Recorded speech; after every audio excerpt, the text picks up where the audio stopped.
So hari ini kita ada program jualan ihsan madani di Masjid Bandar Tasib Puteri.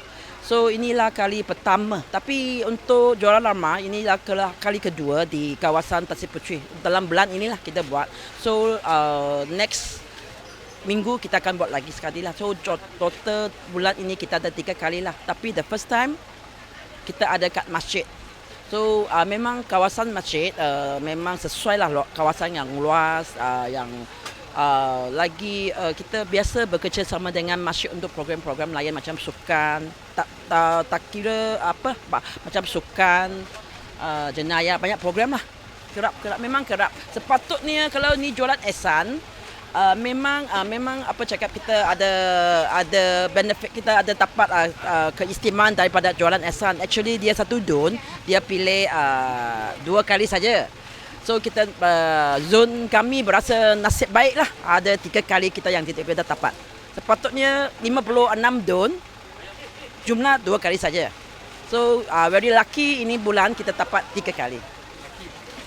Ya, kita sudah deal dengan pengelola jualan ihsan supaya boleh arrange setiap bulan at least 1 kali kepada Bandar Tasib Puteri. Kerana Tasib Puteri kawasan yang mulai start padat dengan penduduk, mungkin dalam 7,000 hingga 80,000 dalam Bandar Tasib Puteri saja. Tak kira nama mana di sebelah jiran taman pun tak kira. Just kira Bandar Tasib Puteri ada penduduk ada 70 hingga 80,000. Alhamdulillah, saya bersyukur kepada Allah SWT kerana masjid dapat berfungsi sebagai tempat penyatuan umat Islam dan juga penduduk di Bandar Tasib Puteri, dan juga kami dapat bekerjasama dengan Ahli Majlis Pemandaran Selayang untuk memberi bahan makanan yang murah kepada penduduk. Dan saya mengucapkan selamat datang kepada semua, dan kalau dapat buat sebulan sekali lagi bagus. Terima kasih banyak-banyak. Pada saya sangat baik dilaksanakan di masjid, kerana masjid bukan sekadar tempat untuk ibadat, tetapi juga tempat untuk ekonomi dan juga penyatuan masyarakat. Jadi saya selaku yang diamanahkan sebagai nazir masjid, saya mengalu-alukan perbelanjaan kita makin meningkat. So jualan ramah ni sangat-sangat membantu saya. Tambahan pula saya memang suri rumah. Anak 5 orang, memang ramai. Jadi inilah tempat saya untuk shopping. Kat sini saya ada beli ayam RM10, telur RM10. Mana kita nak dapat? Anak-anak pula suka makan chicken dish macam fries. Fries kat sini sedap, RM6 je kita boleh dapat kat sini.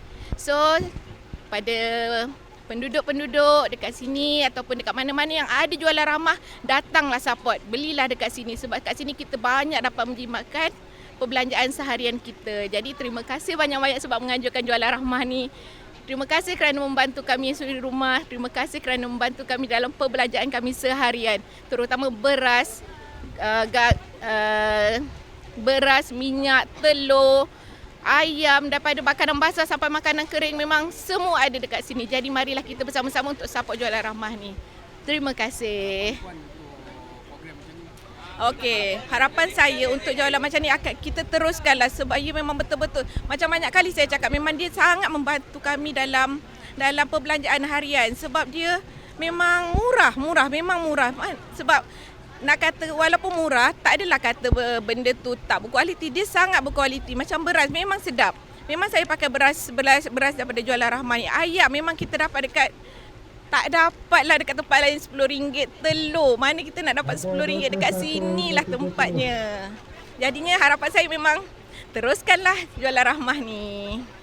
Dan tiap kali ada jualan ihsan rahmah, saya akan datang untuk membeli barang-barang lah, keperluan asas. So barang-barang kat sini agak murah bandingkan daripada tempat-tempat lain. Dan di sini biasanya pengelola akan adakan untuk dalam 2 kali lah sebulan, kurang-kurangnya 2 kali. So ini sangat membantu ramai penduduk yang ada dekat Bandar Tasib Puteri ini. Selain tu boleh juga buat cek kesihatan, iaitu cek darah, cek air kencing. Nanti lepas tu kita boleh tahu result dia. Siapa yang belum terima STR pun boleh cek juga. So dia boleh tahulah kelayakan dia untuk menerima STR.